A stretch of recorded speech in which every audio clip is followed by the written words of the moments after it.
भारतीय दहशतगर्द। ये जंग नजर नहीं आती लेकिन लड़ी जा रही है। भारतीय खुफिया एजेंसियों की साजिश, दहशतगर्द तंजीमों के खतरनाक मंसूबे और एक मर्द मुजाहिद की जुर्रतमंदाना जवाबी कार्रवाइयाँ। दुश्मन जहां भी होगा हम वहां पहुंचेंगे। भारतीय दहशतगर्द।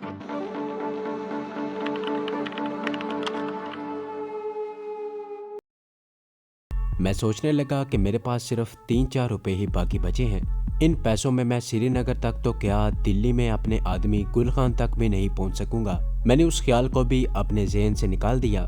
कमांडो अगर अपने मिशन के दौरान इस किस्म की बातें सोचने लगे तो वो अपने मिशन में कभी कामयाब नहीं होता। कमांडो हर हालत में अपने मिशन की कामयाबी के इम्कानात के बारे में ही सोचता है और वह जहाँ जाता है वहाँ जरूर वसीले पैदा कर लेता है। अभी रात का अंधेरा पूरी तरह से नहीं छाया था कि हम एक टीले के पास छोटे से सराय में आ गए। यहाँ कुछ ऊंट खड़े थे जिन पर तेल के कुप्पे और दूसरा सामान लादा जा रहा था। 2-3 ऊंट बैठे जुगाली कर रहे थे। मैं शक्लो सूरत और पहनावे से राजस्थान के हिंदू और मुसलमान को पहचान लेता था। राजस्थान के मुसलमानों की दाढ़ियाँ और मूछें एक खास वजह की होती हैं। मैं कैप्टन जमशेद को लेकर कुछ फासले पर कीकर के छोटे से पेड़ के नीचे बैठ गया। यहाँ एक तरफ पानी से भरा हुआ मटका पड़ा हुआ था। हमने उसमें से निकालकर पानी पिया। हम स्टेशन से खाकर चले थे। कैप्टन जमशेद कहने लगा, हमारे लिबास यहाँ के लोगों जैसे नहीं हैं। उन्हें कहीं शक तो नहीं होगा कि हम बॉर्डर क्रॉस करना चाहते हैं। मैंने आहिस्ता से कहा, यहाँ लोग बॉर्डर क्रॉस करते ही रहते हैं। खतरा सिर्फ इस बात का है कि यहाँ कोई बॉर्डर सिक्योरिटी फोर्स का खुफिया आदमी ना बैठा हो। उसे अगर शक पड़ गया तो वो हमें पकड़वा सकता है, लेकिन मेरे पास रिवॉल्वर मौजूद है। इतनी आसानी से हम पकड़े जाने वाले नहीं हैं। 3-4 देहाती आदमी ऊंटों पर सामान वगैरह लाद रहे थे और सामान को रस्सियों से बांध रहे थे। सराय एक कच्चा कोठा था। उसके बाहर बांस के साथ एक लालटेन रोशन कर दी गई थी। मैंने कैप्टन से कहा, तुम यहीं बैठो, मैं जाकर हालात का जायजा लेता हूँ। मैं उठकर सराय के पास आ गया। सराय के बाहर दूसरी जानिब देहाती औरतें, बच्चे और मर्द बैठे थे। शायद ये मुसाफिर थे और आगे बॉर्डर के किसी गांव में जा रहे थे। एक बूढ़ा करीब ही रेत पर बैठा चुल्लम पी रहा था। मैं उसके पास जाकर बैठ गया। उसने नजरें उठाकर मेरी तरफ देखा और मजे से चुल्लम पीता रहा। मैंने कहा, बाबा, यहाँ से राजगढ़ को काफिला कब जाएगा? मुझे मालूम था कि गंगानगर जाने की बजाय वहां से अगर हम राजगढ़ की तरफ निकल जाएं तो राजगढ़ से एक रास्ता बॉर्डर की तरफ जाता है। ये बॉर्डर बड़ा वसी था और इंडिया की सिक्योरिटी फोर्स की जीपें थोड़ी थोड़ी देर बाद बॉर्डर के साथ साथ गश्त करती रहती थीं। उस बूढ़े ने कहा, थोड़ी देर में 3-4 ऊंट उस तरफ जाने वाले हैं। ये मुसाफिर भी राजगढ़ जाने के लिए ही बैठे हैं। तुम बाबू हो, राजगढ़ चुंगी में नौकर हो क्या? मैंने कहा, मेरा भाई चुंगी में मुलाजिम है। मैं और मेरा एक दोस्त उसके पास जरूरी काम से जा रहे हैं। घड़ी पल में 3 ऊंट जाने वाले हैं। मैंने सारी बात कैप्टन जमशेद को जाकर बताई और फिर हम दोनों सराय के दूसरी जानिब आकर पहले जो मुसाफिर वहां बैठे थे उनके पास ही बैठ गए। जब सामान बरदार ऊंट तैयार हो गए तो दूसरे 3-4 ऊंटों पर औरतों और बच्चों को पहले बिठाया जाने लगा। उसके बाद 3 और ऊंट वहां आ गए। वहां से राजगढ़ का किराया 2 रुपए फी सवारी था। मेरे पास 6 रुपए थे। मैंने 4 रुपए ऊंट वाले को दे दिए। हमें एक ऊंट के ऊपर 3 बच्चों और एक बूढ़े आदमी के साथ बिठा दिया गया। फिर 6-7 ऊंटों का ये काफिला राजगढ़ की तरफ चल पड़ा। उस इलाके में काफिले आमतौर पर रात को ही सफर करते हैं क्योंकि रात के वक्त सहरा में गर्मी की वो क़यामत खेज शिद्दत नहीं होती। अगर आप इससे रिलेटेड मजीद वीडियोस देखना चाहते हैं तो हमारे चैनल को सब्सक्राइब करें और बेल आइकन को दबाकर ऑल नोटिफिकेशन ऑन कर लें ताकि हमारी तमाम आने वाली वीडियोस आप तक बआसानी पहुंच सकें। तो चलते हैं कहानी की तरफ, जो दिन के वक्त होती है। दिन के वक्त तो दोपहर में सहरा आग बरसा रहा होता है। ऊंट बड़े मजे मजे से रेत के टीलों के दरमियान अपनी मंजिल की तरफ जा रहे थे। हमारा काफिला आधी रात के बाद राजगढ़ पहुंचा। ये एक छोटा सा गांव था जहां एक चुंगी भी थी। बॉर्डर से जो माल सरकारी तौर पर इधर आता था यहाँ उसका महसूल अदा किया जाता था। चुंगी के स्टाफ के लिए यहाँ एक तरफ 4-5 छोटे छोटे क्वार्टर बने हुए थे। ये क्वार्टर मैं पहले देख चुका था। इन क्वार्टरों में अंधेरा छाया हुआ था। दूसरे मुसाफिर ऊंटों पर से उतरकर गांव की तरफ चले गए। ऊंटों को उसका मालिक हाँक कर दूसरी तरफ ले गया जिधर उनके पानी और चारे का बंदोबस्त पहले से किया हुआ था। मैंने कैप्टन जमशेद को साथ लिया। और क्वार्टरों के पीछे आ गया। यहाँ एक टीले के अकब में एक जगह खजूरों के दरख्तों का झुंड था। उस झुंड में मैं पहले भी रात बसर कर चुका था। यहाँ आकर मैंने कैप्टन से कहा, हमें रात यहीं गुजारनी होगी। हम ठंडी रेत पर लेट गए। कैप्टन कहने लगा, यहाँ से बॉर्डर मेरा ख्याल है ज्यादा दूर नहीं है। मैंने कहा, 3-4 मील अंदर की तरफ जाने के बाद बॉर्डर का इलाका शुरू हो जाता है। हम इस वक्त उधर नहीं जाएंगे। तुम बहुत थके हुए हो। हम आज की रात और कल का दिन यहाँ किसी जगह छुपे रहेंगे। कल रात को तुम्हें बॉर्डर क्रॉस करवा दूंगा। जब तुम बॉर्डर क्रॉस करके दूसरी तरफ पहुंच जाओगे तो फिर मैं वापस जाऊंगा।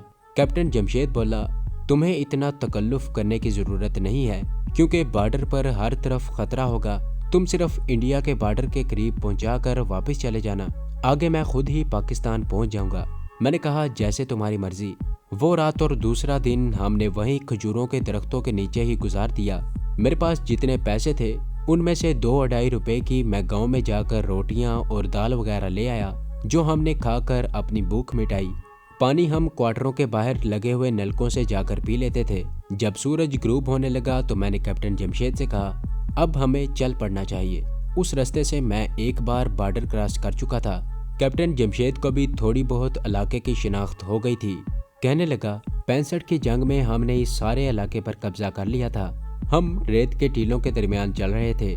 थोड़ी दूर चलने के बाद मैं किसी टीले पर चढ़कर रास्ते का तयन कर लेता था कि हम ठीक रास्ते पर ही जा रहे हैं, क्योंकि सहरा में आदमी रेत के टीलों में अगर भटक जाए तो फिर उसका वहां से निकलना नामुमकिन हो जाता है। रेत के टीले खत्म हो गए और सामने खुला सहरा आ गया। दूर हमें कुछ बत्तियां झुलमिलाती नजर आईं तो हमने उन्हें पहचान लिया। ये इंडिया के बॉर्डर की रोशनियां थीं। वहां से हम दाएं जानिब हो गए। कोई 1 मील चलने के बाद हमें जमीन में से उभरे हुए पत्थर दिखाई दिए, जिन पर सफेदी फिरी हुई थी। ये इंडिया के बॉर्डर के निशान थे। उसके आगे दोनों सरहदों के दरमियान का इलाका शुरू हो जाता था। यहाँ रेतली जमीन में जगह जगह गड्ढे पड़े हुए थे। मैंने कैप्टन जमशेद से कहा, हम इंडिया के बॉर्डर पर आ गए हैं। यहाँ मोहतात होने की जरूरत है। अभी हम ये बातें कर रहे थे कि दूर से किसी ट्रक की बत्तियां नजर आईं। साथ ही ट्रक के इंजन की आवाज भी आने लगी। हम जल्दी से एक गड्ढे में उतरकर छुप गए। थोड़ी देर बाद एक ट्रक हमारे करीब से गुजर गया। ये बॉर्डर सिक्योरिटी का भारतीय ट्रक था। कैप्टन जमशेद ने मेरा हाथ अपने हाथ में लेकर दबाते हुए कहा, दोस्त, तुम्हारा शुक्रिया अदा करने के लिए मेरे पास अल्फाज नहीं है। अब तुम वापस जा सकते हो। मुझे मालूम है कि आगे किस तरफ को जाना है। ये सारी जगह मेरी जानी पहचानी है। मैंने कैप्टन जमशेद से कहा, इसमें शुक्रिया की कोई बात नहीं है। मैंने जो कुछ किया है अपना फर्ज अदा किया है। लेकिन क्या तुम्हें यकीन है कि तुम यहाँ से बॉर्डर क्रॉस करके निकल सकोगे? कैप्टन जमशेद ने मेरे कंधे पर हाथ रखते हुए कहा, दोस्त, मुझे पूरा यकीन है। तुम बस यूं समझ लो कि तुमने मुझे पाकिस्तान पहुंचा दिया है। खुदा हाफिज। मैं गड्ढे में ही रहा और कैप्टन जमशेद गड्ढे से बाहर निकल आया। उसने बाहर जाते ही दोनों जानिब देखा। वहाँ बॉर्डर फोर्स की किसी गाड़ी का कोई नामो निशान नहीं था। बॉर्डर फोर्स की जीपें और ट्रक वक्फे के बाद गुजरते थे। आसमान पर तारे नमूदार नहीं हुए थे। आसमान पर हल्के हल्के बादलों ने ढांप रखा था। कैप्टन जमशेद झुककर सामने की तरफ दौड़ने लगा। वह जब तक सहरा की धुंधली रात में नजर आता रहा, मैं उसे देखता रहा। जब वो मेरी नजरों से ओझल हो गया, फिर भी मैं उसी गड्ढे में सर बाहर निकालकर दूर पाकिस्तान के बॉर्डर की तरफ देखता रहा। जिस तरफ पहले इंडिया बॉर्डर सिक्योरिटी फोर्स का ट्रक गया था, उस तरफ से किसी गाड़ी के इंजन की आवाज और रोशनियां दिखाई देने लगी। मुझे खतरा महसूस हुआ कि कहीं कैप्टन उनकी नजरों में न आ जाए, मगर बॉर्डर फोर्स की गश्ती जीप तेजी से मेरे सामने से गुजर गई। मैं उसके बाद भी कुछ देर तक गड्ढे के अंदर बैठा रहा। जब मुझे यकीन हो गया कि कैप्टन बॉर्डर क्रॉस कर गया होगा और इस दौरान मुझे फायरिंग की भी कोई आवाज न आई, तो मैं गड्ढे में से निकल आया और वापस रवाना हो गया। उस वक्त मेरी जेब में 1 रुपया और कुछ पैसे ही बाकी रह गए थे। इस हिसाब से मेरे पास सराय वाले राजघाट से आगे मुझे मुहाजन नाम के रेलवे स्टेशन पर जाना था, जहां से बीकानेर जाने वाली ट्रेन पकड़नी थी। इसके लिए मेरे पास रेल का कोई टिकट वगैरह नहीं था और किराया भी नहीं था, लेकिन मैं चलता रहा। जब सराय वाले कस्बे में पहुंचा तो मालूम हुआ कि वहां से अब मुंह अंधेरे ही कोई ऊंट राजगढ़ के वास्ते मिल सकेगा। रात मैंने वहीं सराय के बाहर रेत पर लेटकर खुले आसमान तले गुजारी। सुबह 3 बार बरदार ऊंटों का काफिला राजगढ़ से आगे बीकानेर को जा रहा था। मैंने ऊँटों के मालिक को एक कहानी गाड़ कर सुना दी कि राजगढ़ में किसी ने मेरी जेब से पैसे निकाल लिए हैं। अब मुझे बीकानेर पहुंचना है और मेरे पास सिर्फ 1 रुपया ही है। राजस्थान के लोगों को मैंने बड़ा फराख पाया है। वो आदमी हंसकर बोला, बाबू इस ऊँट पर जाकर बैठ जाओ, पैसे अपने पास ही रखो, तुम्हारे काम आएंगे। तीसरे ऊँट पर बड़े बड़े गठरे लदे हुए थे। ऊँट अभी बैठा हुआ था। मैं उस पर चढ़कर बैठ गया।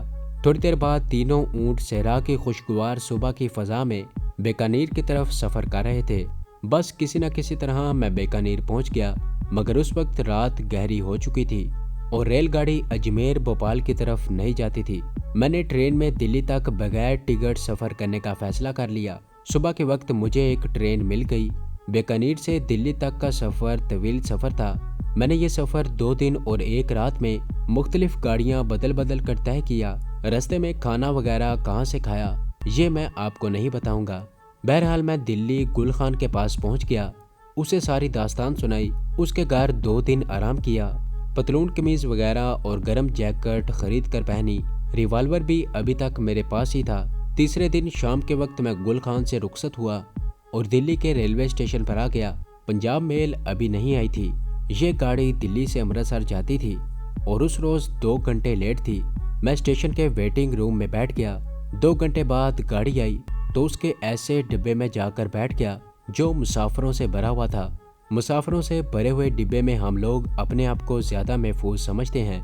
वहाँ खुफिया पुलिस वाले कम ही आते हैं। अगर आ भी जाएं तो हमें इधर उधर छुपने में आसानी हो जाती है। दिल्ली से जालंधर तक का सफर इत्मीनान से गुजर गया। जालंधर से मैं जम्मू जाने वाली ट्रेन में सवार हो गया और खैरियत से जम्मू पहुंच गया।